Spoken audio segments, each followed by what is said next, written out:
Hey guys, what's up? TBL here, bringing you an all-new Black Ops 2 E3 commentary. That's right, we're going back to the old school. We are rocking out to a Vault replay this time. This is a gameplay I had earlier today that I figured would fit in perfectly with the E3 shenanigans and tomfoolery I want to talk to you guys about.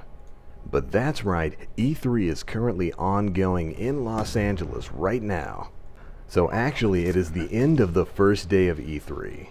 We've had a bunch of press conferences. We had Microsoft earlier this morning, followed up by EA, then Ubisoft, and finally Sony.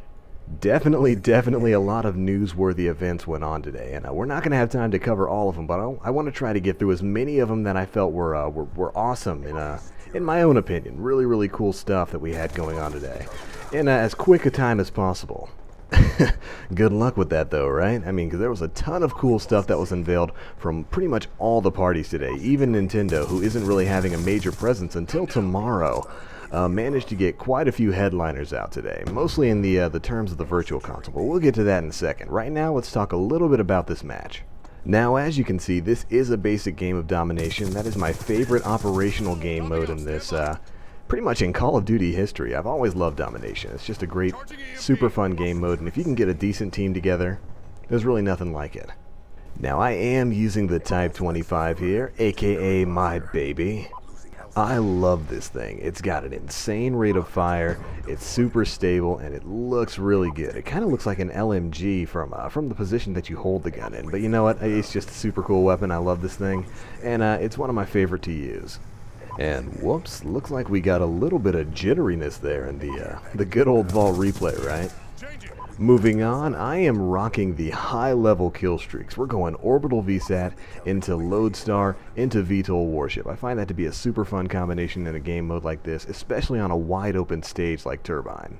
And with that being said, I think that covers about the gist of the match. And hold on. Assassination. I have too much fun with this sometimes. Anyway, let's get to talking about E3. And starting things off strong right here on day one was the Microsoft press conference. And now, oh man, they did not waste any time and jumped straight into Call of Duty Advanced Warfare. We got a full gameplay trailer. We got to see them go through a bit of the story mode there. It was kind of par for the course in terms of Call of Duty trailers. We usually get these sort of things at E3, but man, does it look good. It was a pretty quick little gameplay demo going on there. Obviously scripted in a lot of parts, and hello, don't camp, dude. But they kind of pushed through a few of the story elements, and we got to a point where we were supposed to feel really sad because the character gets murked and you lose your arm, but it wasn't nearly long enough for us to be invested in the characters themselves. So I don't know where they wanted us to go with that, but the gameplay looks silky smooth. It looks like it's going to handle really well, and it looks like it's going to look really good.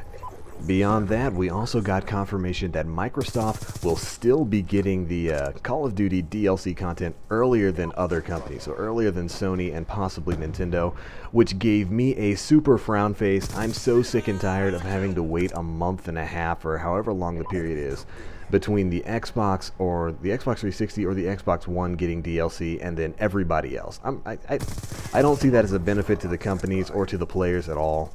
And I really wish that kind of early DLC thing for one company would stop. I don't know, that's my opinion. You guys might agree with it and you might not. You guys feel free to let me know in the comment section below. Moving forward, we had Forza Motorsport Horizon 2, which looked pretty good. I'm not too big on racing games and racing sims and whatnot, but it looked pretty fantastic. I know I've got a lot of fans who are into cars, and they were pretty happy with what they saw. After that, I do believe we got like Evolve and then Assassin's Creed Unity.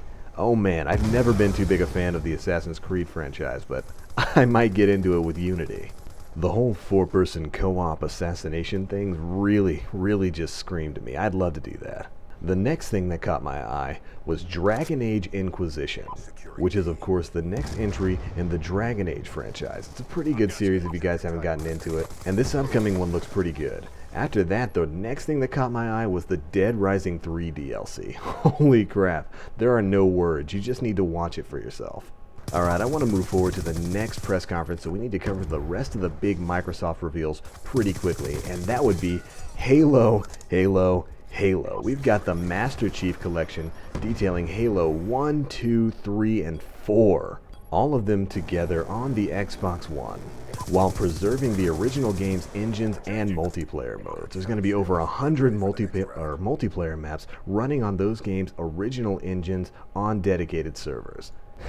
And if that's not enough to get you excited about Halo, how about this? Halo 5 Guardians multiplayer beta coming to the Xbox One. There are some good times coming up for you Microsoft fans. Now moving on quickly to the EA press conference, we got Star Wars Battlefront. Oh man, they said there will be more footage shown early spring 2015, so hopefully that'll turn out to be some good stuff.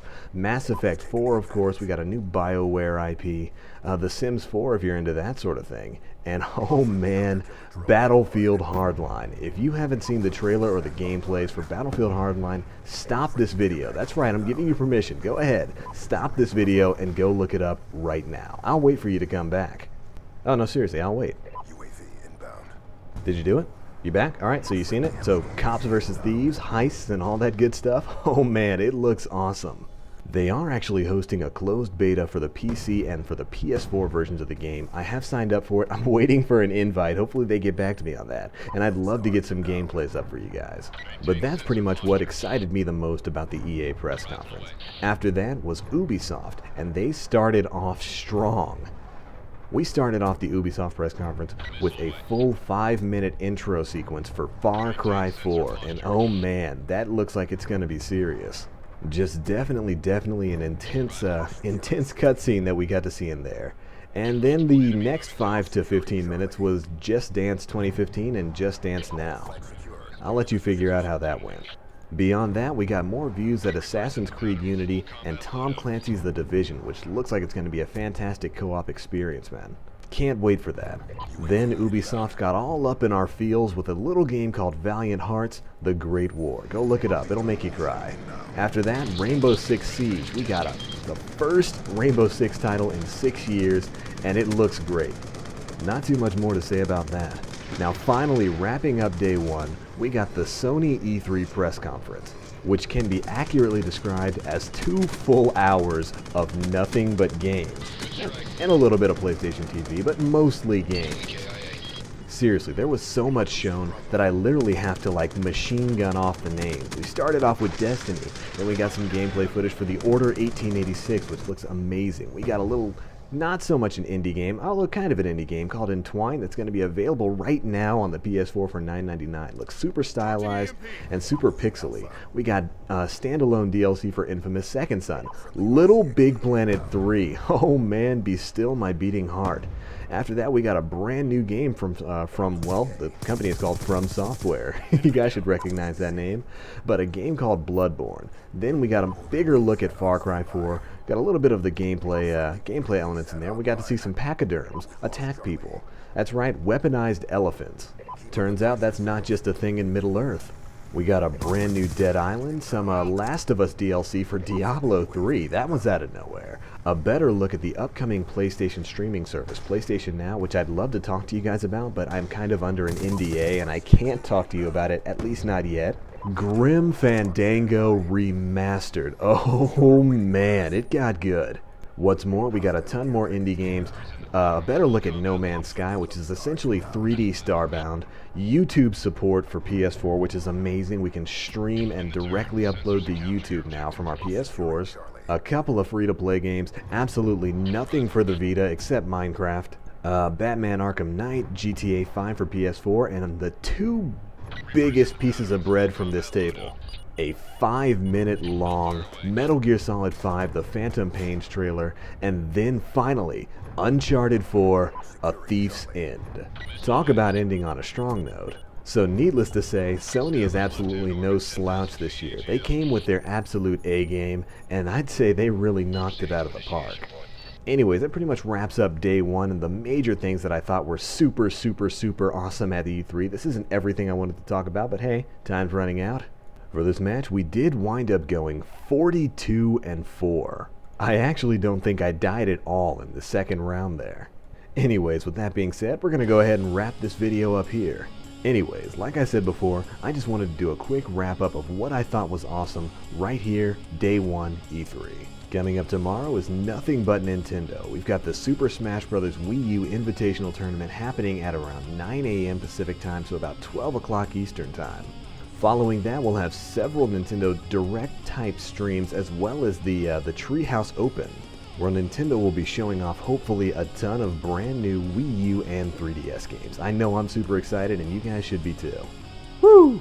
Anyways, that's it for this Day 1 recap video. Hopefully you guys are enjoying E3 as much as I am, and hopefully you'll stick around to catch tomorrow's Day 2 recap video. Should be a good one.